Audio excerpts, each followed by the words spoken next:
pulled up to the project, gonna take you guys through. I already walked through. I'm gonna show you kind of some of the things that I was thinking, looking at, some of the things that we're working on today. Here's the exterior right here, which we pretty much have completely, we'll turn this down, finished painting the exterior. They still need to wrap these beams and finish those, but we finished spraying the exterior with primer and then 2 coats of this snowbound white. Shiplap on the ceiling looks pretty stunning right here, and we get that pretty good. But one of the biggest things that I said that I was coming here to look at was the texture that they got over the cabinets. Big problem. So I want to show you guys that right now.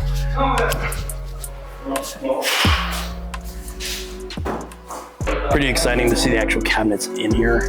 But right here, this is one of the patches where the electrician had to move his original hole for that lighting. So we had a patch right there, right?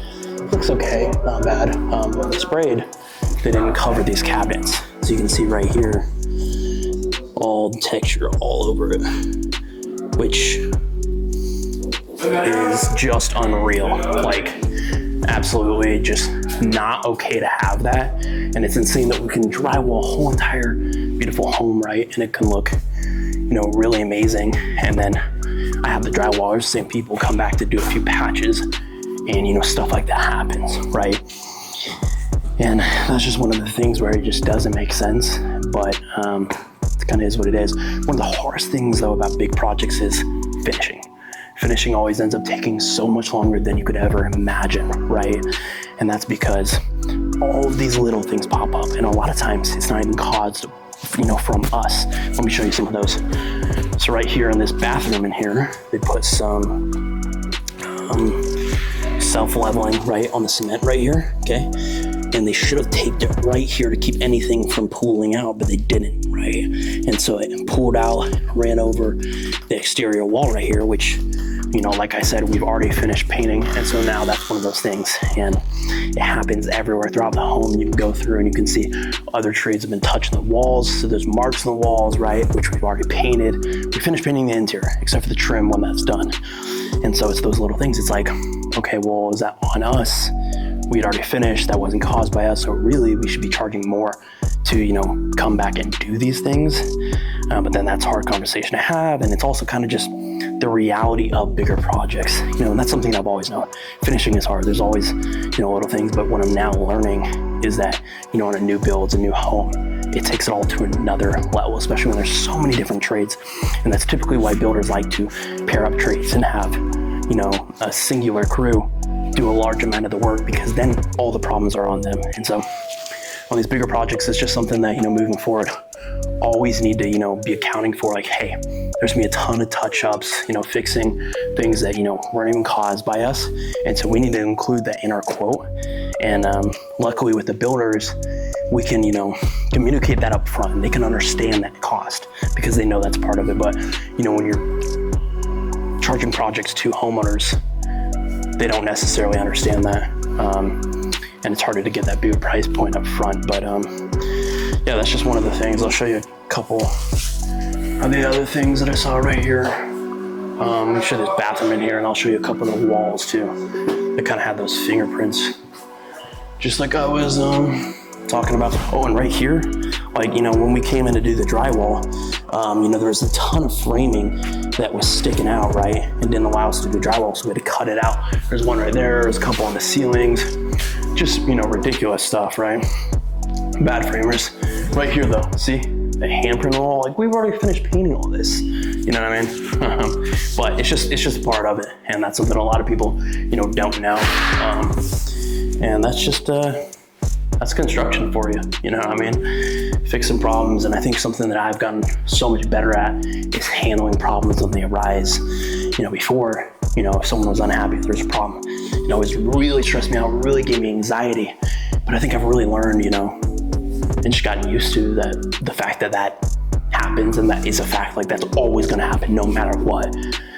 And knowing that, it's allowed me to kind of be able to handle those when they come up, because I know, hey, it's just a regular day in the business. And so yeah, that's kind of some of the things that are going on right now. Some of the patches the drywallers did, I'm not super happy with. I'll kind of show you, like, let's see, not great lighting in here. Let's see if I can get this. just like when they sprayed this orange peel, it just doesn't exactly match the pattern. You can really see on this one, it just doesn't look great. Also has some ridges right here, which wouldn't happen if they would have went down with a knife instead of sideways, right? And so it's just small things like that. And so not really happy with the little patches that we did. And so I'm gonna have those guys come back and fix them, especially on a home like this where it's higher end. Like, you know, we gotta be, you know, top tier quality. Another thing with the painters that I just discussed is that, okay, well, for one, let's see if I can show you, because I know it's dark here. The windows, where it's wrapped here on the side, the drywall, isn't necessarily straight, right? And that is first and foremost a framing problem, right? And then drywall. And that's kind of how it works in construction, is problems stack on top of each other. So if the framing isn't perfect, then the drywall's not gonna be perfect. If the drywall's not gonna be perfect, then the paint line isn't gonna be perfect, right? Problems just stack on top of each other, and when you're not doing every single of the trades, that's when it becomes hard. But you know, instead of what I would have done, is what I was telling the painters, is I would have brought that tape line out to have a completely straight line instead of kind of following the curve, because then visually you can see that, and I don't think that looks great. And I can even show you with that right here, you know, with this wall right here, you know how you can see kind of the curve up there. And that one's hard too, because it's meeting a different texture and it's a flat wall, so nothing can really be done there. But on these windows, you can kind of bring that tape line out, have a straight edge. And also I told them, you know, that they need to be applying a little bit more caulk. And by bringing it out, you have more of a gap, so more caulk can get in there. Because I've seen, you know, on some, let's see if I can get it. There's just some like cracking in the line there, and we don't want that, you know. So I also told them, hey, you need to pull the tape right after you put a heavy second coat on while it's still wet. That's the best way to get, you know, good product. So yeah, just wrapping up some of these things right now. I'm gonna have the crew come back, fix patches. I'm gonna clean the cabinets right now. And then that's kind of it for today. I'm gonna film some ads while I'm here, kind of on the site, which is super exciting. I'll show you guys some of those ads. Yep.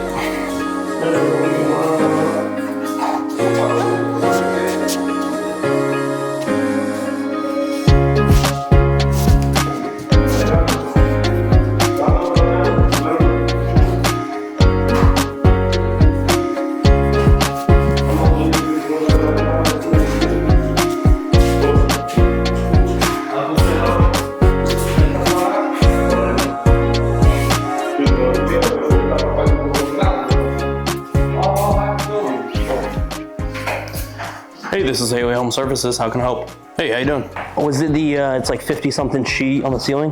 With really drywall, dude, those guys, my guys are crazy, man. So really whenever, definitely if, you know,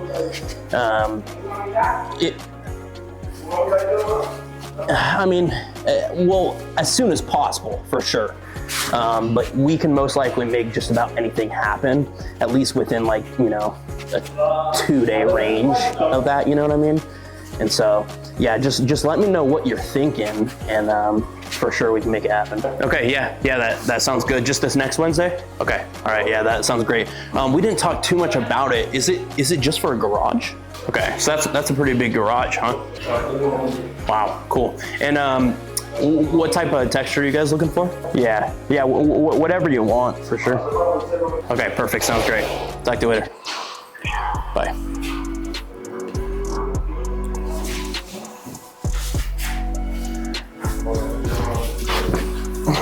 Let's go, that's insane. Just closed another job literally while I'm cleaning these cabinets.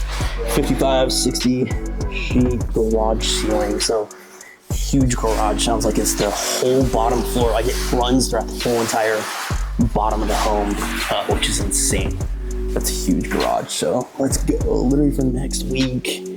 I'm hyped, that's huge. Man, dude. It's a good day today, man. It is a good day to have a good day. I don't know if you guys heard that, but while I was cleaning these cabinets, got a call, close a job for a whole entire garage, 55, 60 sheets. Man, dude, I don't know. I'm just happy right now. Living the good life right now. Oh, that was pretty awesome. Glad you guys got to see that too. But the cabinets are looking good now too. Got them all cleaned up, looking crisp. Let's go. Yeah, luckily, drywall mud doesn't really affect things like that. You just hit it with a wet rag. Make sure it's a new one. It's not, carrying around dust particles or metal or wood or anything, so it doesn't scratch it up. But you set it up with a little wet rag and it just like melts right off basically. So gonna work on filming the ads right now. So I'm gonna take you guys through a little bit of that. All right, the mic on the actual camera that I was using died, so I had to pull my phone out right now, so it's gonna sound and look a little bit different.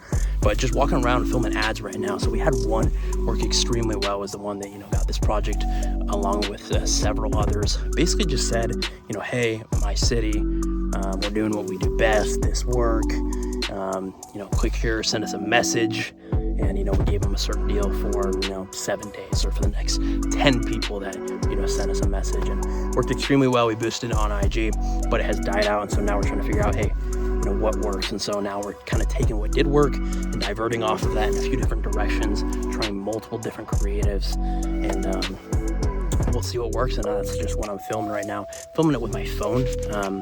That is one, free piece of information, some gold that I'll give you, is that what seems to work best is that just supernatural, acting almost like you're just their neighbor, trying to help out, and it seems to perform well.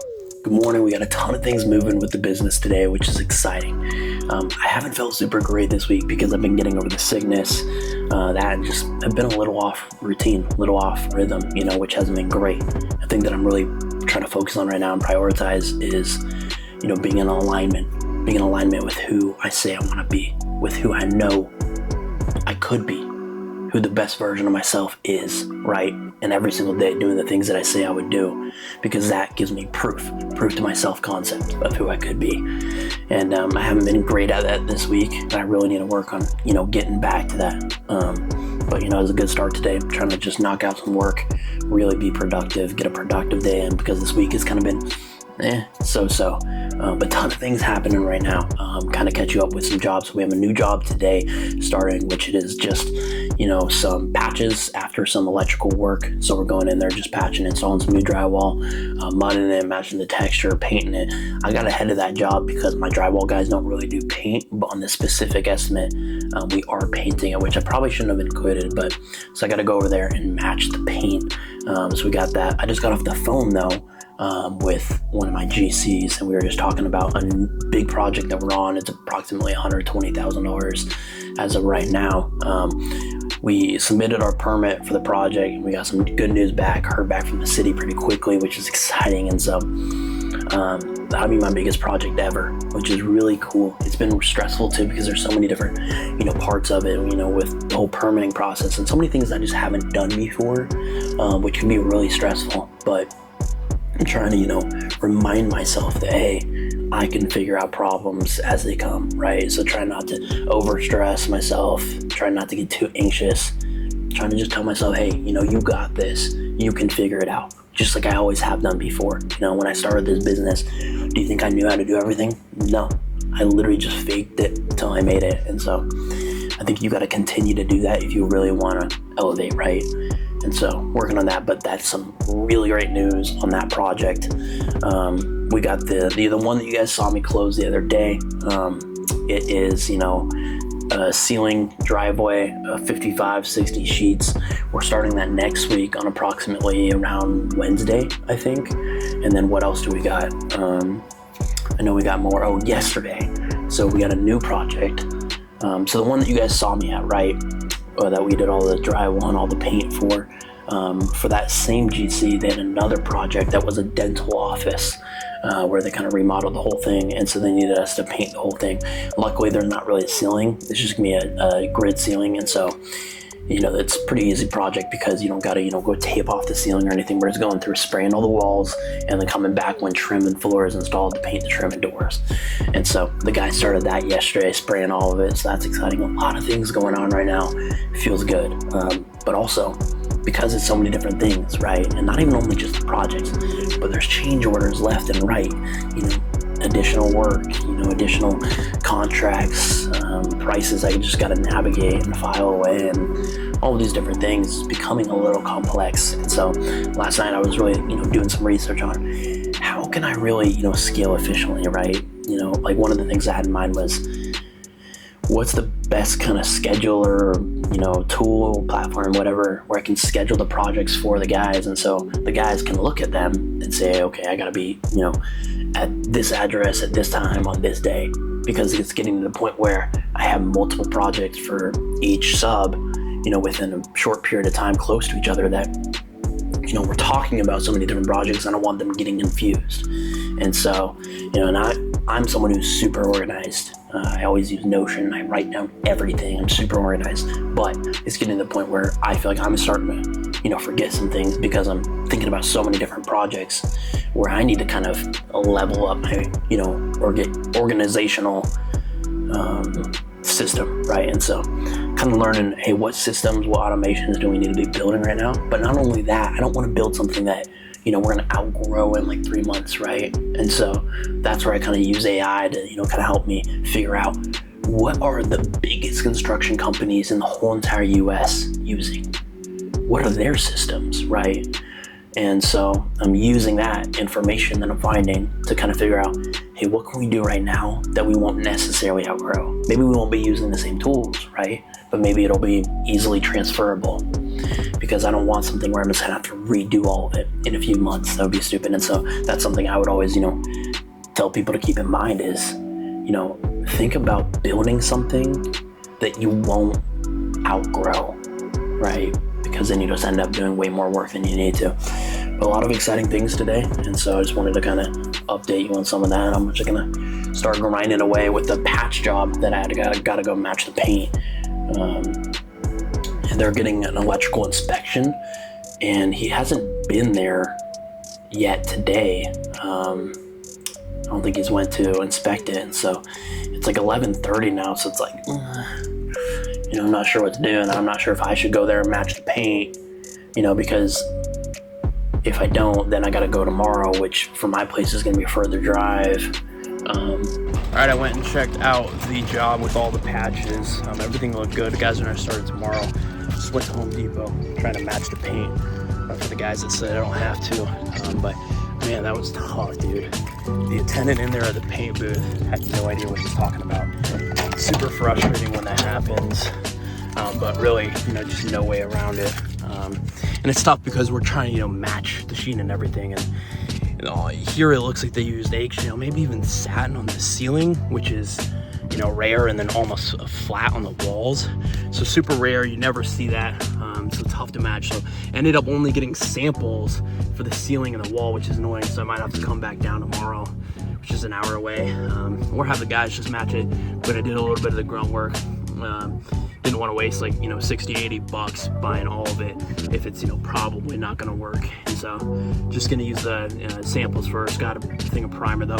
You always want to prime before you paint, even though paint does have primer, because, drywall mud is super porous, so it absorbs primer really well. And so if you don't do a full coat of primer first, it'll typically always show.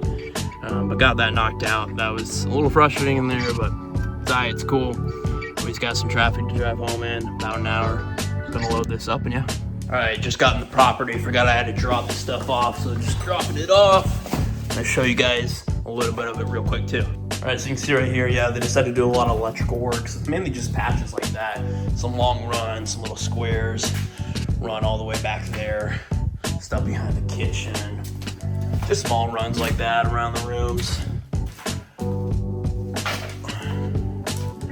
Yep, that's about it. There's some in another unit too, but it's just kind of all like that throughout the place. All right, and just like I said, we got some traffic, but look at the city, man. Tampa, home, baby. Home of the crew. I hope you guys have enjoyed that video. I did something a little bit different this week. I was inspired by some other creators' documentation style, and so I wanted to try that this week. Just going along the week with, with what I had on the schedule and showing you guys the authentic reality of what it looks like trying to, build this massive construction business, this company. And I hope you guys enjoy. I know at times that could be a little bit boring, but I'm excited. Maybe you guys, you like just that authentic, real, just documentation. And definitely comment down below, let me know. Don't stop there though, definitely watch this video. YouTube specifically recommends this one for you to watch actually. And also right here, hit subscribe if you haven't yet, because we're building something cool here.